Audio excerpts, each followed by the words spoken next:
Welcome to the Real Estate Reserve Podcast with your hosts, Jason Balin and Ian Horowitz.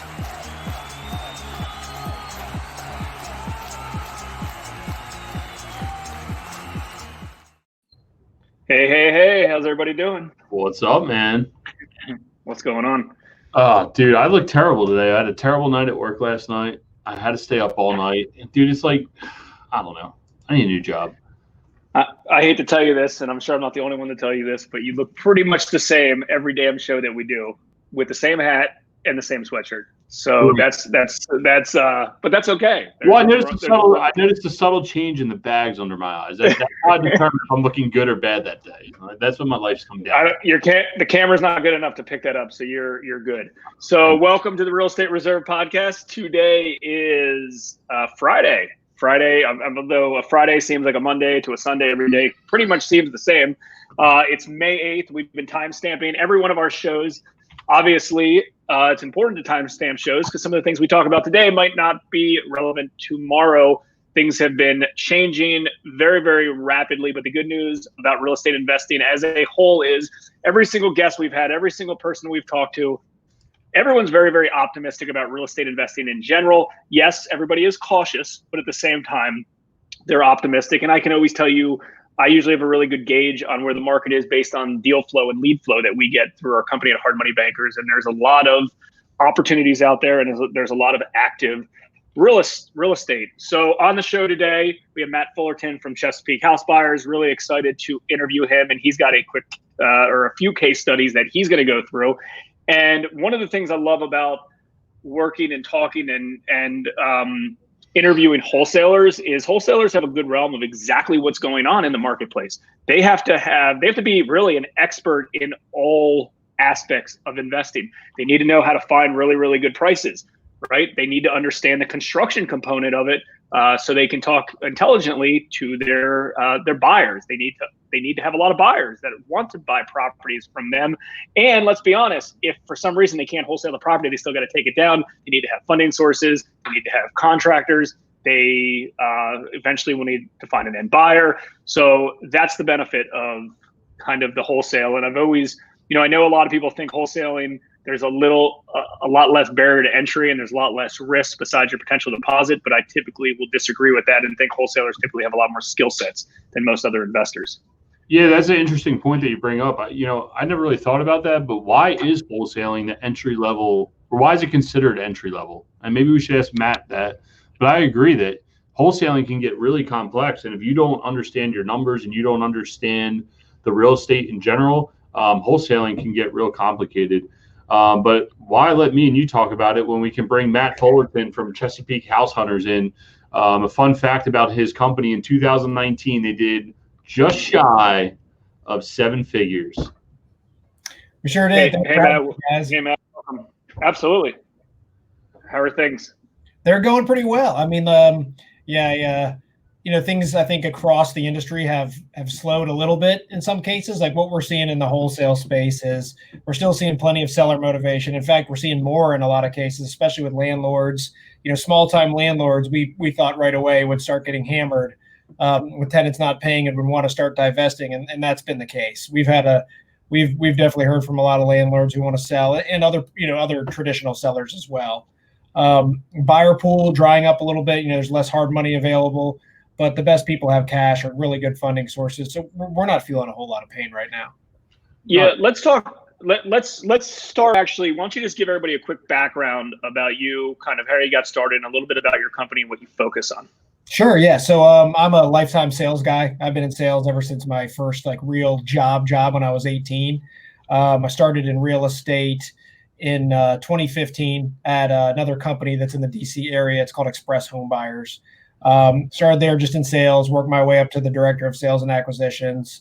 Had the entire team under me before there was a CEO change, and I decided to leave and start my own company with a partner. We started Chesapeake House Hunters in the fall of 2018. Last year in 2019, we did $946K in wholesale fees against an overhead of about $3,100, and I think it's like $3,160 a month.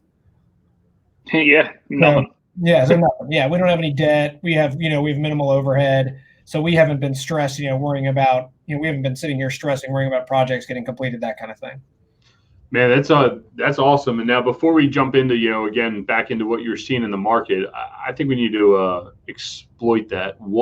How did you guys do $946,000 in wholesale fees on a $3,100 a month budget? Well, so when I left Express Home Buyers, we had a non-compete that was in place until November of 2019. So the way we negotiated that non-compete, because there were some differences about it at the beginning, was that we'd still be able to conduct business as a wholesaler, a real estate investor, but we wouldn't be able to use any traditional marketing avenues. So we couldn't do PPC, we couldn't do TV, radio, bandit signs, we couldn't buy lists, we couldn't we couldn't do any of the traditional stuff. So we really had to think outside the box, like, hey, how can we get deals? It's always been my thing that good salespeople will find deals, or find a way to make deals. So when we thought about it, and my initial gut would say, hey, I'm part of a real estate brokerage. I know a lot of people who are as well. My wife's an agent. Why don't I go to these brokerages and tell them, hey, I know you guys get deals, especially, a lot of you guys get listings that are ugly, that you hate going in. You're afraid of, the mold. You're afraid of the smell. It's nasty. You don't think it's going to sell in the market. It's really, going to be a big hassle and a waste of your time because it's going to sell cheap too. What if when you get listings like that, you bring them directly to me? I don't charge I don't charge any closing costs. I don't charge it. We even pay transfer and rec. You get to keep all your commission. You don't even have to do the paperwork. I don't care. And the deal's done. I'm a cash buyer. You don't have to do any work. And man, that worked. We started getting deals, referrals like that right away. And the next thing I thought is, what are we good at? And you guys mentioned, wholesalers, it seems a lot of people view it as the low barrier to entry, the initial step in investing. And I actually, I disagree myself, because I think, the thing that we do best is we're really good salespeople. And there's a lack of that in this industry. So what we found is other companies, even, mom and pop companies, other large companies, they have tons and tons of leads that just, they get worked for a day or two, and then they fall by the wayside. They sit in, a nurture or a drip campaign with maybe an email or a text or a ringless voicemail here and there, but no real follow-up. So my pitch was, hey, send me these old leads, that are more or less dead, that you're not working. Let us work them. If we get them under contract and wholesale them, we'll split the profits. And if we don't, you're backward in the same place you were before. You got nothing to lose. And people did that, and we killed it. We have people now. We have now we have 5 separate companies who pay for inbound marketing, and the leads come directly to us. We work. Wow, nice.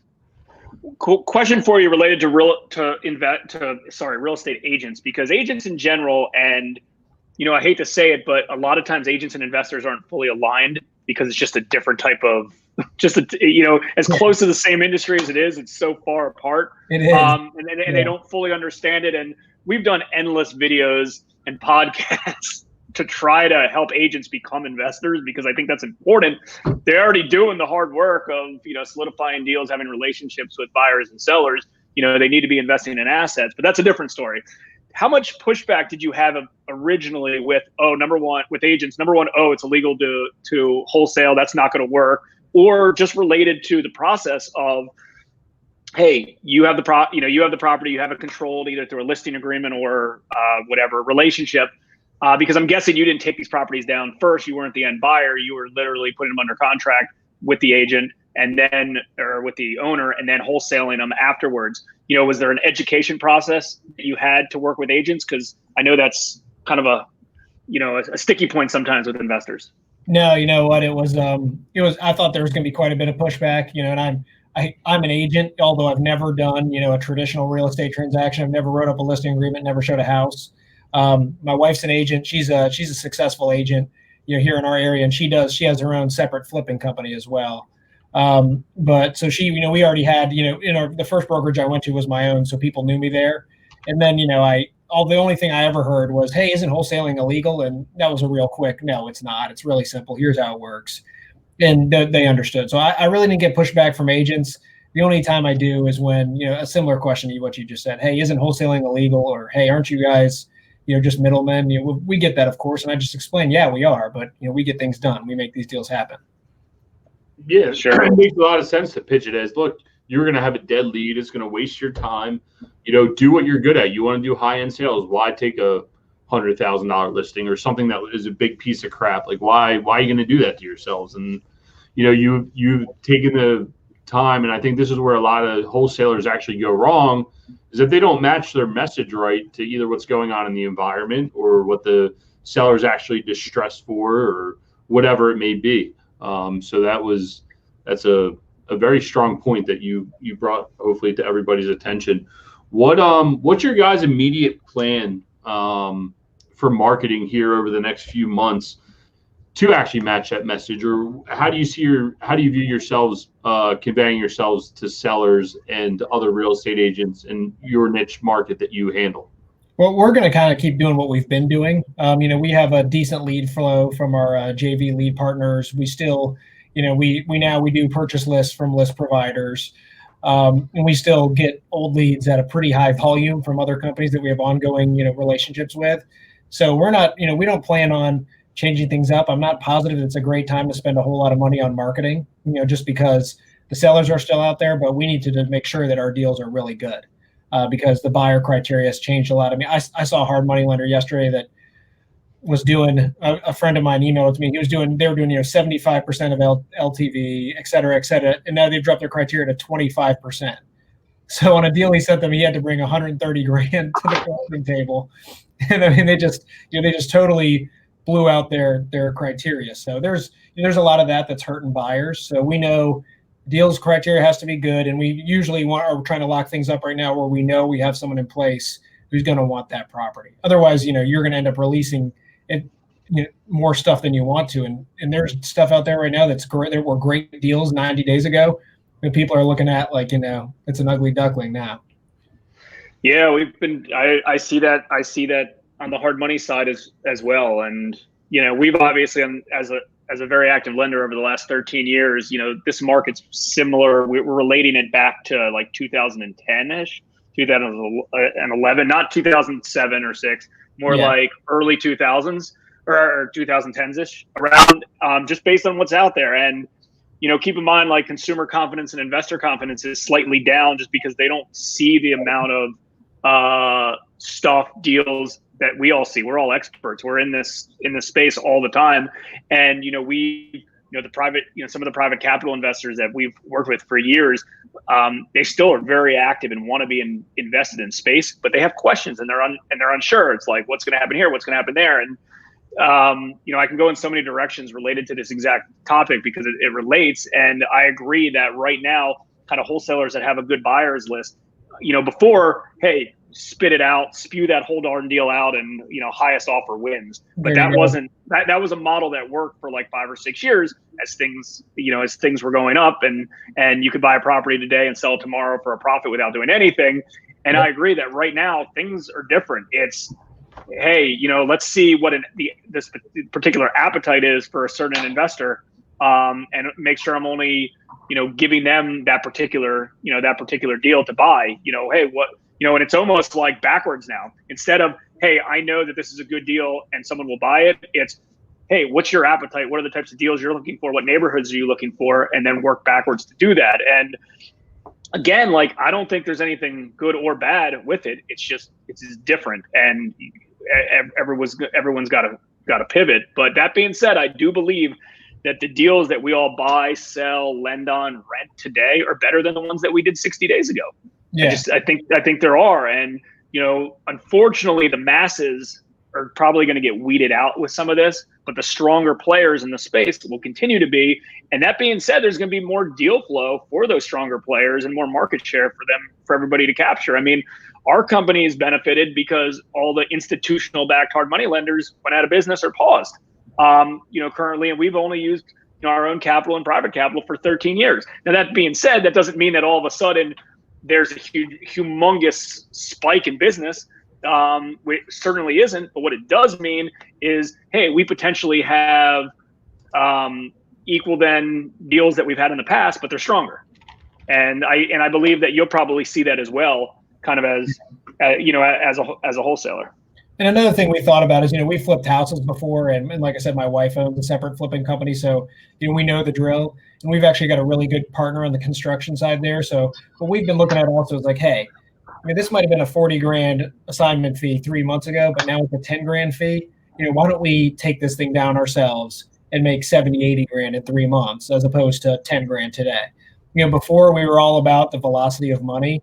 So we would take, a 30 grand wholesale fee as opposed to a 60 grand flip because it was going to happen faster. We're going to keep that money in the pipeline and keep moving. But now that things are a little bit more slowed down, it's going to make sense for us to flip some of these deals where, we might still be able to wholesale them, but the deal is going to just look so much more attractive as a flip. So we've set up to do that. We're prepared. I imagine we'll be doing some of those very soon. Yeah, that's awesome. And, I think by you having seen so many deals over the past few years, you have a pretty good gauge of where this market's going to land and, what risk you're actually taking versus, say maybe a new wholesaler. It's like, oh, I'm just going to go out there, something under contract, I'll sell it. There's a lot more risk there nowadays, especially with not knowing where the market's potentially going. Good news is you're here with us on Friday, and every Friday we try to do a case study. I know that's what we were talking about. Do you have any deals you can share that you've done over the past few months that you've either had to deal with the coronavirus to get the deal done, or some crazy deals that you've had happen to you over the past few months? Yeah, I've got a few I can share with you guys if you've got a few minutes. Yeah. So one thing that we, this is more than a few months ago now, but it's, I think it was last year, maybe, around this time, maybe a little later, had a very motivated seller, had a townhouse. The tenants had vacated, they had repainted, they had put new carpet in. The house was in good shape. It's not nothing brand new, not renovated, anything like that, but in good shape.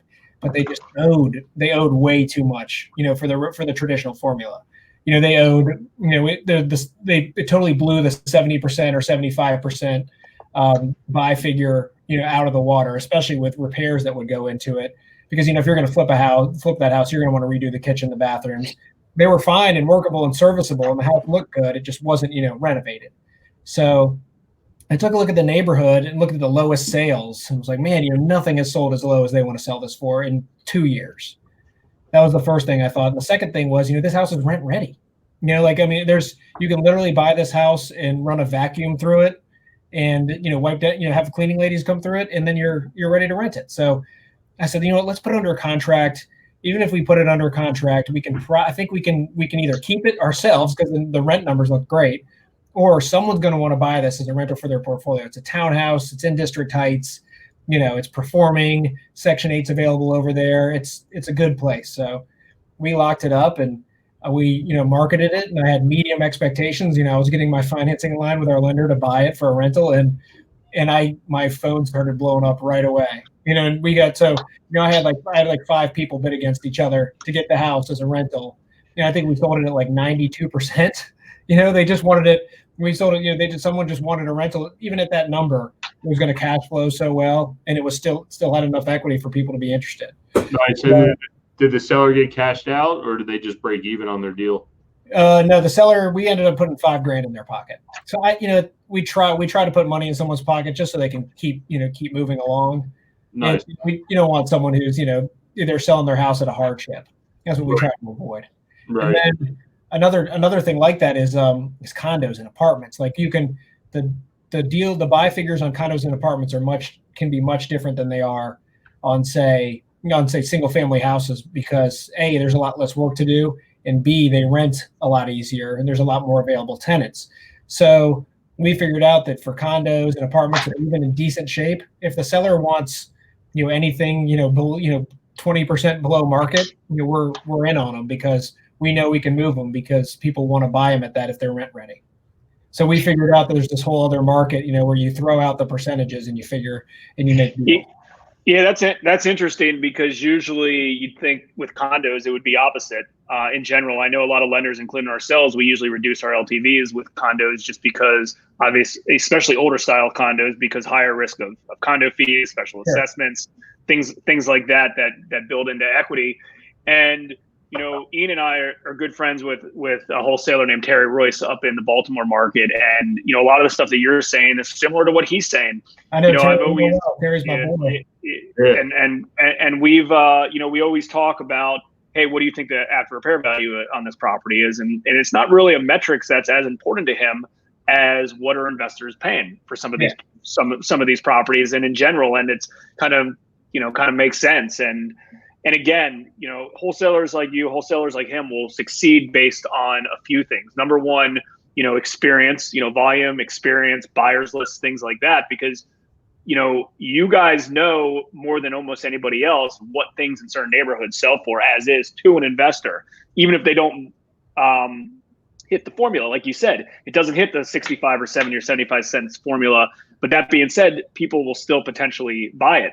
I talked to Terry last night and this morning about a deal that we're working on, or a deal he's working on, and we're probably going to do the financing for it. And, it was interesting because he was like, all I know is my investors in general have been paying $80,000 for this particular area. That's all I know. Yeah. And my job is just to get the property less than 80, knowing that it would work. And this particular deal, it's not going to work out as great as he's expect, because that 80 turned into 70, yeah. over the last 60 days, Yeah. But still, that was a way to look at it. And it's funny to think about it because, wholesalers have their metrics of a way that they value their assets that they're buying and what they can unload it for. Us as a lender, ours is completely different than what we look at than you might look at. And then, Ian as a landlord might look at something completely different. And then you have a flipper that says, hey, there's no way for me to make money in this. So it's never really thought about that, but there's a lot of different ways to, internally analyze based on, what works best for someone's business model. Yeah, we found that there's a ton of different exit strategies. So what and every time we get outbid on, if we get outbid on something, the first thing I think is, okay, there's my buyer. Next, there's my buyer next time. They're willing to pay more for this property. So I always try to find out who outbids me because they're a buyer next time. And I always try to look at deals I don't just look at I think there's a lot of dogma around the 70% of ARV thing, less repairs, sure. Right? And, there's a lot of people who are, and that's great. That's a great formula for people who just flip, it protects them. It's good numbers. It's hard to screw it up. As long as you get your ARV right and your repairs, for the most part, right, you're going to be in good shape. But in a lot of other cases, that doesn't matter.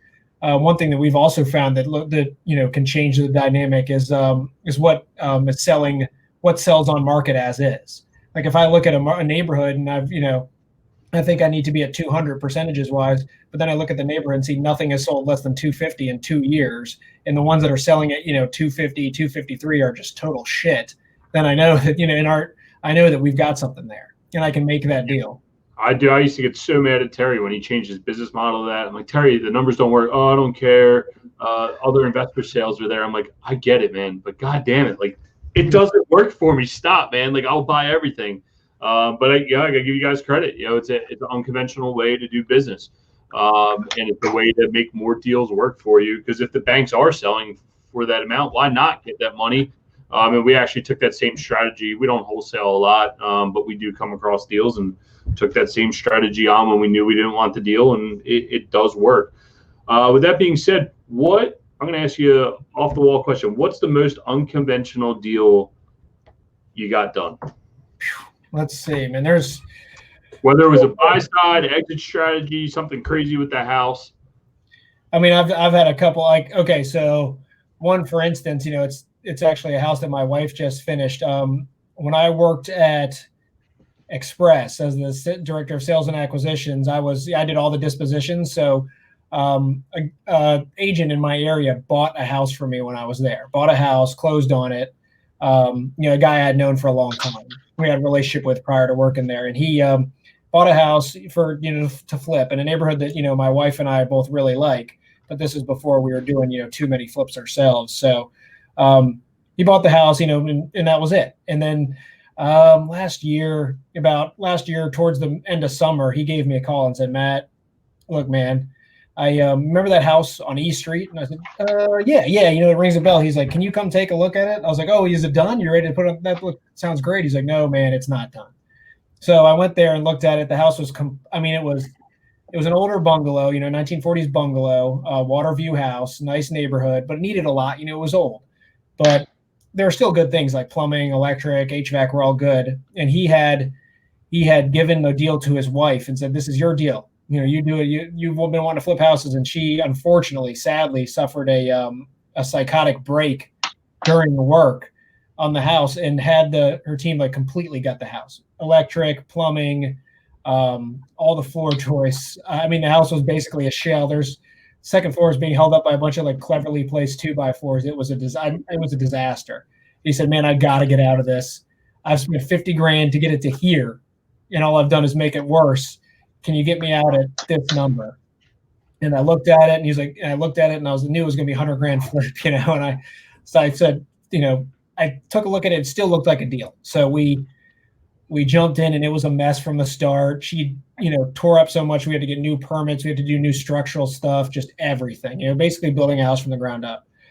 But we finished it, got on the market and sold it and made $90,000. Just wow. Like, it took a while. There's a lot of hassles, but I mean, made a lot of money on the flip. So well, Jason likes to say that DC is a little more insulated, and I guess that's the benefit of working down in DC. You can get a little bit higher dollar for some stuff. Well, there's higher price points on some of these things, so you know there's more room on that. You know, there's not enough room on that. There's not enough room on a deal like that if you shit the bed on $150,000 after repair value, and like it doesn't work like that. Like I've been having conversations, you know, with our team, because I have an office in Philadelphia and a partner up there that runs that office. And I'm like, there's a big difference between doing a loan on a $150,000 property and a $300,000 property, right? So let's say you do a 50 LTV deal. You know, we were going up to 65%. Lately, we've been cutting back to like 50 or 55. But let's just use 50% because it's an easy figure. So if I do a loan off a $150,000 property, you know, I have 50% of that's $75,000, right? There's $75,000 in equity, right? Let's say it's real equity. On the other end, if I do a $300,000 property at 50, you know, 100 at 50%, that's a $150,000 loan. I have $150,000 in real equity. There's a lot more you can do. Percentage wise, on paper wise, technically it's the same thing. I did a 50 LTV deal, but it doesn't work like that in reality, because chances are an ARV of 150 that needs a full renovation and an ARV of 300 that needs a full renovation, the costs aren't all that much different. Oh, it's different animals. Yeah, you're talking about two totally different animals. You know, it's going to cost the same thing. If it's a 2,000 square foot row house in Baltimore with an ARV of 150 versus a 2,000 square foot row house in Northwest DC with an ARV of 900, you know, it's still going to cost similar to cover all that square footage and put it under HVAC and put new and do everything. So the 150 deal just doesn't work. You know, I mean, in a lot of cases, the renovation's too much. So we need to take that into account too. Hey, the percentages don't matter when it starts getting down to the lower dollar amounts, because if it's going to cost $50,000 to renovate a house and ARV is only 100, you're probably screwed unless you're getting it for $5,000 or something. Yeah, and Ian and investors in DC, like, they're not following that percentage as dollar figure. It's cool. I'm going to buy a property. You know, I'm going to buy a property in Petworth for whatever, $500,000. Which I believe is overpriced, but whatever. That's what people are paying. They pay, you know, they buy it for $500,000. They pay $500,000. They put 100 into it, $600,000, and then they try to sell it for $699. And chances are their construction costs are higher. They sell it for lower, and they go in and they make $30,000. I mean, that's a lot of freaking heavy lifting and a lot of risk. But you know, a lot of them are cash buyers. But like, that's the way that's just the model that's set up. And unfortunately. And I'm guessing, Matt, you were probably similar to this. It's, you know, high volume, lower margins, just keep moving. Obviously, you know, there's big deals here and there. Let's actually real quick pivot to something you talked about that is along the lines of this, related to why you're doing some more flipping. And I get it. I fully understand it, because, you know, why do 10 hard wholesales to make $5,000 or $10,000 a piece when you could cherry pick one of those and make that the same amount of money? So, you know, what's kind of your strategy for kind of, you know, setting that up? The game plan is just going to be whatever you cannot, you know, get a good enough wholesale fee on, you'll use that as an acquisition strategy to purchase. Yeah, what we're going to look at is, you know, we're even considering, you know, if a deal looks really good on the flip side, just taking it down and not even worrying about trying to wholesale it. Because, you know, another thing I don't want to do is send out this deal and everyone make me an offer at asking, and then I'm like, oh shit, you know, I'm going to make 20 at asking, but I still might make 75. So never mind, guys, sorry. So we're going to really look at that hard before we, you know, decide to send anything out as a wholesale deal. But what we're looking for is, you know, safer numbers on our end, you know, somewhere around the 70%. We'd like to keep it in the DC region, DMV. We're really lucky that we have a a really great construction partner that will handle the construction, manage it all, do all that. Friend of ours, Tom Parmentier from Max House Price. So that takes all that hassle away from us. We don't have to worry about the construction and managing it and everything. We can just keep on moving with our business while that gets handled. So what we're looking for is deals with good percentages in our areas that we know, and we're lucky. We're wholesalers, so we do a lot of deals a year. We do somewhere between 5 and 10 a month. So we take a really hard look at every neighborhood in the DMV all the time, over and over and over again. So we know it really well.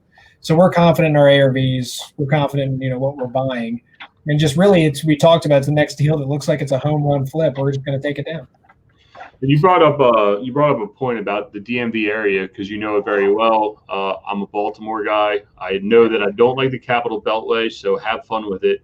But that's not where I'm going. The question is there's a lot of national wholesalers out there that virtual wholesale, whatever the heck you want to call it. Do you see yourself expanding your business to a regional based or national based and getting into that market, or do you plan on staying super niche right here and do what you do really good? It's tough to say right now. Initially we actually had some plans of moving into another market in Q2. And we were considering moving into the Tampa market. We know that market well. My partner and I both have people in place down there who can work with us right away. We have MLS access there, so that was something that we were strongly considering. But COVID made us take a little bit of a step back. Another thing that happened was when I worked at Express, they tried to expand nationally and it burned them. Tried to do things a little too fast. So what we want to do is really make sure we know something, we know a market before we step into it.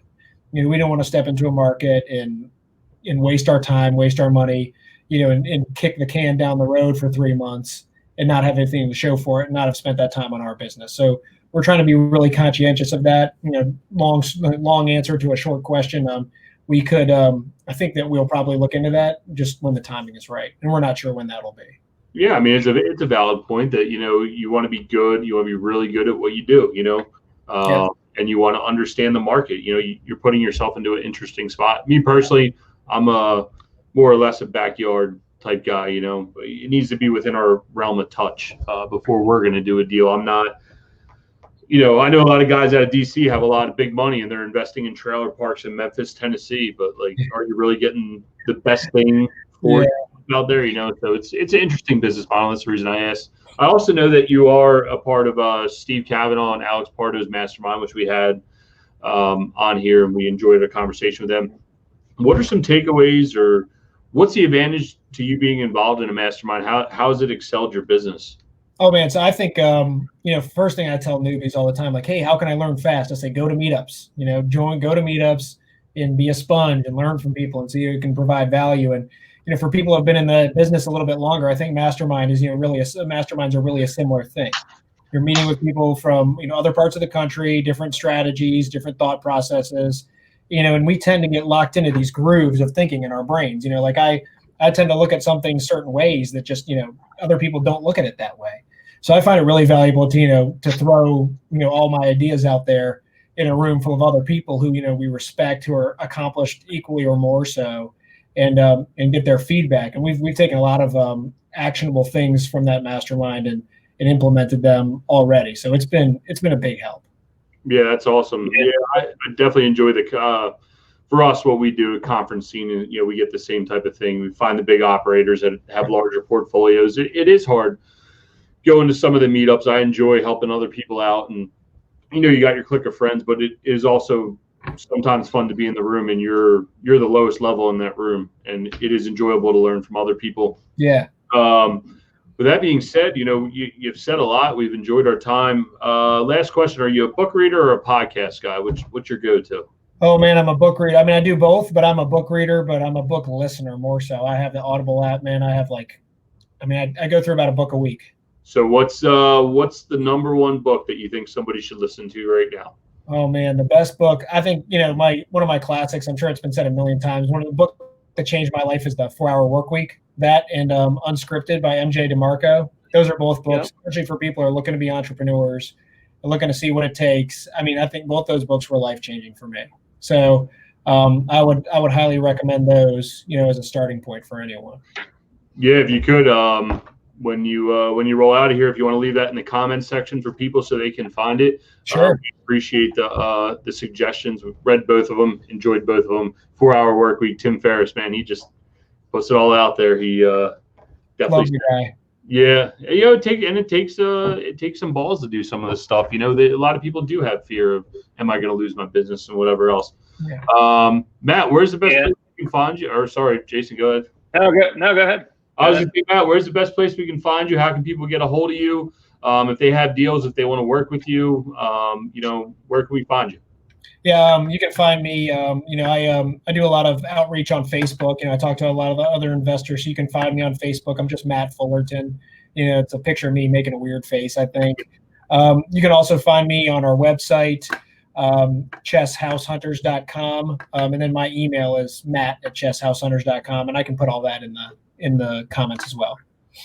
Yeah, please do. Because although we're live on Facebook, Hard Money Bankers Facebook page, Equity Warehouse's Facebook page, a bunch of real estate groups that we're associated to. The cool news with this software, we can stream into multiple platforms, but at the same time, we get a lot of engagement and interaction, over the next few days as well for those who, aren't able to hop on live midday every day. So yeah, make sure to add the info there, and people can keep the conversation going. You got it. I appreciate it. Appreciate it, man. Thanks. Thanks, Matt. We appreciate it. Hey, guys, have a good one. Thanks for having me. You too. Thanks. Cool. What do you think, Ian? Nah, it's always good to go. I hate to say that, now that you brought that up and Matt brought it up, is that like going back to the basics, but wholesaling isn't the basics. Wholesaling is like, it's almost like the top level line when you start to think about it. It's like it is all these other dispositions in other parts of real estate, whether as a lender or as an investor, and then you get to apply them in wholesaling. People think that wholesaling's the beginning because it's the least risky. They believe this. I'm not stating that's the case. They believe it's the least risky and the least amount of cash out of pocket. And, unfortunately, if you only got $1,000 to work with, it's hard to do anything, including wholesale. Wholesaling, it just is. Right. Because keep in mind, a wholesaler's got to buy a property for cheaper than what they would want to buy it for normally to begin with, because someone else is going to want to buy it for that price. So they got to buy it for 10% cheaper. So if a property needs to be purchased by an investor at $100,000, well, guess what? You can't buy that property at $100,000. You got to buy it at $90,000. And that's where the misconceptions come from all the time. Now, keep in mind, over the last few years, things have been different. They just have. You could buy a property today for 100 and sell it tomorrow for 105.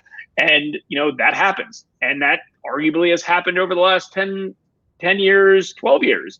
Like maybe that has happened that way. So, very quickly in times like this, who's going to stay on top and who weren't. It was very, very easy for me when we started Hard Money Bankers, who to network with and who to spend time with and who were the bullshitters and who were the real people. It was the lenders. For those of everybody in the Baltimore area that knew Doc Frost and Rec Frost, he was one of the biggest lenders in the Baltimore area and knew everything. And I got a lot of very key principles from him. Now, he obviously wasn't like a mentor to me or anything. I had actually only met him a few times and talked to him on the phone a few times, but every time I did, it was very, very valuable, related to, hey, if I, usually I can determine how my portfolio is doing by how many defaults I have. In his mind, that 10% of his portfolio should be in some respects, in some part of default, either missing a payment or foreclosure. And if it was long as it was 10%, if it was lower than 10%, then he had to be more aggressive. If it was higher than 10%, he was being too aggressive. So you learn a lot from people, like Matt said as well, from networking with the right people. It's hard when you start to know who the bullshitters are and who the right people are, because someone comes into a networking group that has an outgoing personality and, hey, yeah, man, I'm doing this deal, I'm doing this deal, I'm doing this deal, I'm doing this deal. And it's like, well, you can't be doing all of these things. Nobody typically has their hands involved in everything. Maybe they have been involved in everything, but they're all super, super focused on one trait, one strategy, one skill set. That's typically the most successful people. So you can usually call out a bullshitter really, really quickly. And, I'll talk to real estate investors all the time that call me about deals. It's like, yeah, man, I've been doing all this. I, I own the biggest of this, I own the biggest of that. Well, if you own the biggest one, where is it? Like what happened to it? You had the most successful wholesaling company. What happened to it? And that's what's weird. It's funny that you brought up that point, but we had the same exact conversation the other day of like, hey, hard money bankers business model is I'm going to lend, and I'm going to lend at really good deals, and this is my LTV. And for a long time, Equity Warehouse, our business model was to crank out single family rental houses, and slowly as we built a portfolio, we're starting to find out as we move up asset classes is it might be just to take down one big deal and do one big deal right, and do that once a year or twice a year, and really zero in on your niche market. We could go out and have a marketing arm and do wholesaling, and we can have a relationship with hard money bankers and have a lending arm and have this and have that. But is it really worth it? Or just do what you do really good, make that right, do it very, very good. Just like Matt was saying, get out there. I understand DMV. I'm not going to go national. I'm going to work on DMV market for now and do this right and put my systems in place and go from there, So it's just an interesting underlying point that seems to come up over and over and over again. And it even relates to the 4-hour work week. It's like, get that business, that book that he recommended, get your business in a place where you can get it to go and go right and be hands off, So exactly. And again, different people want different things. It depends on, we've had our fair share of doing consulting for people over the years. And, if you're working with a consultant or a coach or a mentor, the first thing that needs to come out of their mouth for you is not really anything related to this business. It's what the hell do you want? What are you trying to accomplish, and what resources do you have? If you don't have any money, you can't flip a property right now. It's challenging. Now, it doesn't have to be your own money. I'm not stating that. But if you don't have any money right now and you know that there's going to be real costs involved in flipping a house, and you don't have any money, well, guess what? Those conversations have to be about what resources, number one, what resources you do have, what resources you don't have. Cool. Well, maybe it's time to go find a partner. Maybe it's time to go find this. Do you have any lines of credit that you could potentially tap? First off, it needs, step one needs to be what the heck do you want out of this business? And step two needs to be a reality check of what you're willing to do and what you aren't willing to do, because everyone's willing to do lots of things. And, some of the coaching that I've done in the past with, Josh Weinman, who I've been friends with for a long period of time, like what he's going to do and what you're going to do is very, very different, or what I'm going to do is very, very different. I know Josh. You know why Josh got good deals all these years is he went freaking door to door and door knocked, and that was his business model. You will never see me door knock. I am not doing that. I'm not willing to do that. I would rather spend money on something to get deals in the door and call me instead of the other way around. Right. That's what he wants to do. So it depends. A lot of people that have capital would rather put that capital to work and have deals come in that way, or work with wholesalers. People that don't have capital, you might have to, grind harder in order to, to get deals. And Josh used a resource that he has, whether he wants to admit it or not. He's a high personality, and he's a great sales guy, right? So he utilized a resource that he had. And, when you bring this up, like talking about what Matt talked about, think about it. He left Express Home Buyers is a big company. He left a big company in a really good position to go out with literally no resources. Capital wasn't the issue in his sense. It was he has an ND or a non-compete that literally handcuffed him. And he said, how can I go out and be resourceful and go still do deals and still be profitable and not pull my hair out while I do them? And he went out and exploited a niche in the market that I know a lot of people probably wanted to do. He actually took action and did it. And that's like super motivating, and I think another point that he brought up, and me and you were talking about this the other day, and that's why we've been doing these shows, is so that we don't have to talk on the phone all the time. Let's bring it right here so other people can learn from it. But, when you keep talking about like deals that were good yesterday, but they're better, potentially better today or worse today, is like we were looking at a deal that I saw a few months ago, and then it came back around. Price has been reduced. But the question is it still a deal? It was a deal then. Is it a deal now at the reduced price? And will it be a deal tomorrow? With the ever-changing landscape, it's difficult to get involved and nail down what pricing is going to be. But you still have to analyze deals So as the market starts to stabilize, you're ready to go on the other side of this. Exactly. So Exactly. Other than that, I did see some, maybe Monday we'll have to recap. There's a lot of stuff going on this week. I know there's some PPP fraud cases out there. People being, speaking of exploiting in a negative way, there were some PPP fraud cases that are out there. So that's sad to see. I did see. So on what case they're trying to? I think they were saying that they had employees in each of their entities and filed for whatever, some astronomical number on each entity, and they had no employees. And I think somebody ratted them out, and that's how it's going. That was the whistleblower article that I saw floating around. Correct. And then But doesn't the bank have to underwrite them that they had employees? Yeah, that's all I understand about the article is that the bank should have had to do the underwriting. So who was actually fraud? Or maybe they, or was it they had employees but they don't have employees now? But then that's when everything what I've heard. That was the purpose of the loan. If you had employees laid off, is to get them back to work. So but I'm saying if they were laid off after before all this happened. But that being said, that's going to get caught down the road because you're going to get when you go to repay this loan, you're going to get it's going to analyze your financials to see what you're exempt from or what you can forgive and what you can't forgive. Yeah, the government, if the feds want to get you, stay away. It's just not worth it. Then I think I saw something that they're shutting down the EIDL program. I saw that. Yeah, I saw that today too. So other than that, I think the market was jamming. I'm getting ready for the big snowstorm this weekend. You ready? You got your shovel? Snowstorm? Dude, they're talking about snow. I swear to God. It's supposed to be 34 degrees tomorrow night, bro. It's not gonna snow. I promise you. Maybe where you live. Yeah, maybe. Yeah, so far north, which is completely different than everybody else listening lives. I mean, you're right. You're right. I mean, today's 61, low of 36, and then tomorrow's 50 to 37. So, the only way it could potentially have a little bit of snow is if it happens tonight into tomorrow morning. But that's it. Yeah, well, I'm going to pick up my blueberry bushes tomorrow, and I can't afford it to be freezing cold and stunt the growth of them. So it's not going to snow. Hey, so next week we've got Zach Bryant from real estate agent with Northrop Realty.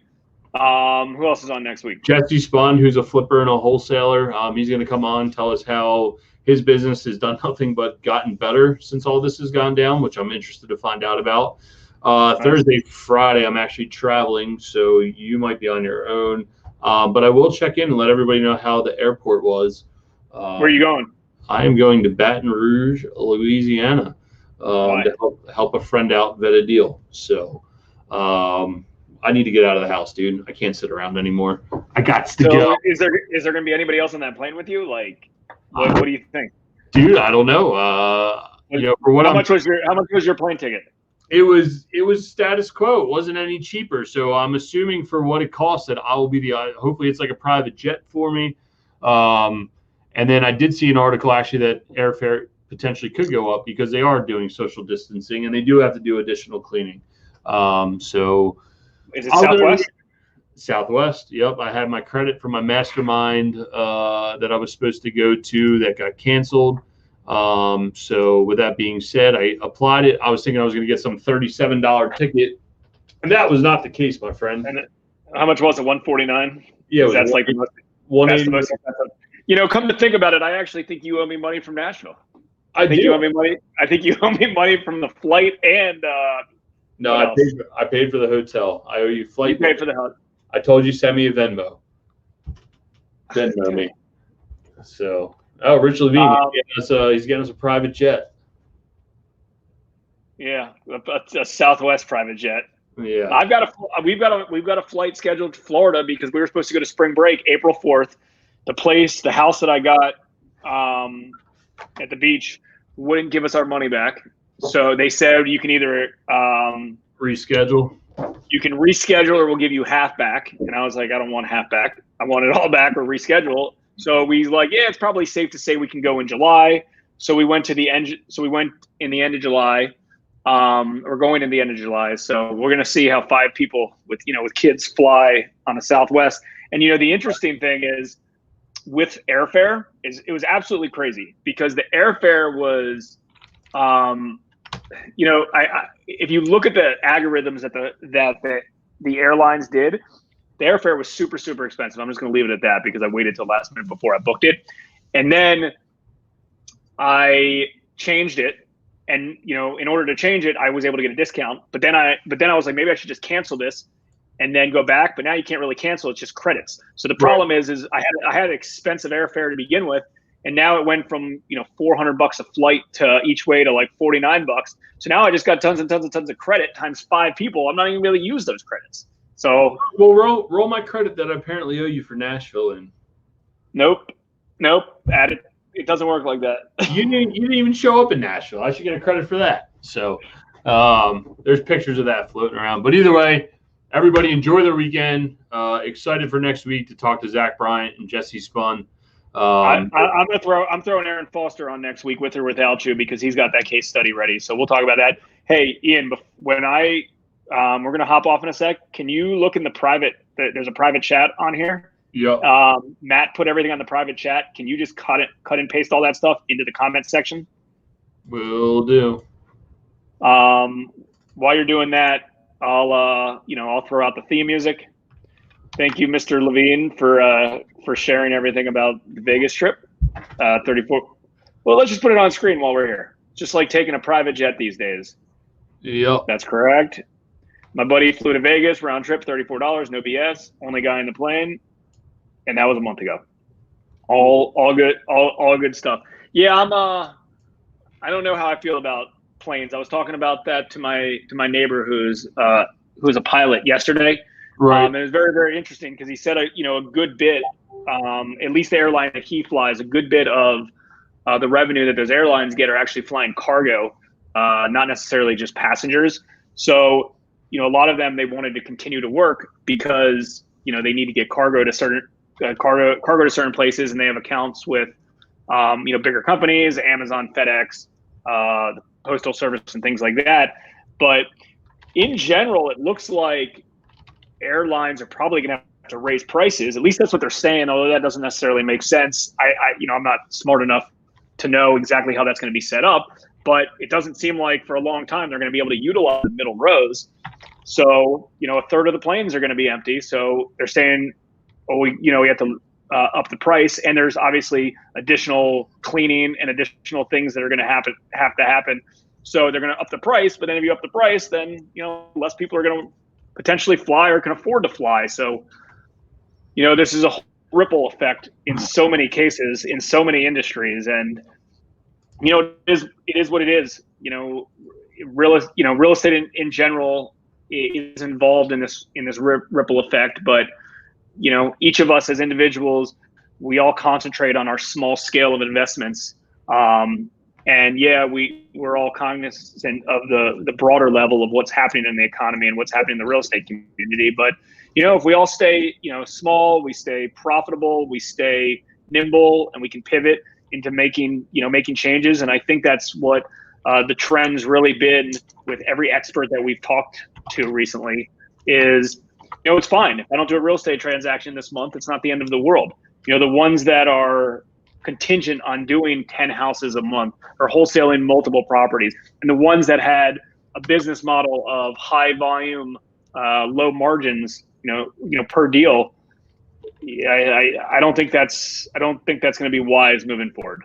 And at the end of the day, whatever your goal is of how much, let's just call it revenue, you want to make at the end of the year, hopefully you have the mindset that, hey, if I could do one huge deal and make that same amount of money, what's the point of going through the exercise of doing hundreds and hundreds of deals just to make the exact same bottom line number? So, 100. All right. Anything else? Anything else to add to that, Mr. No, man, it is lunchtime. I gotta eat. I'm dying over here. I'm wasting away to nothing. Look at my chins. They're going away. So, but I'll see you guys next week. Thanks for tuning in to the Real Estate Reserve Podcast. Do us a favor and like, comment, and share our broadcast. It helps the algorithm and helps us spread the word too. Till next time, thank you for tuning in.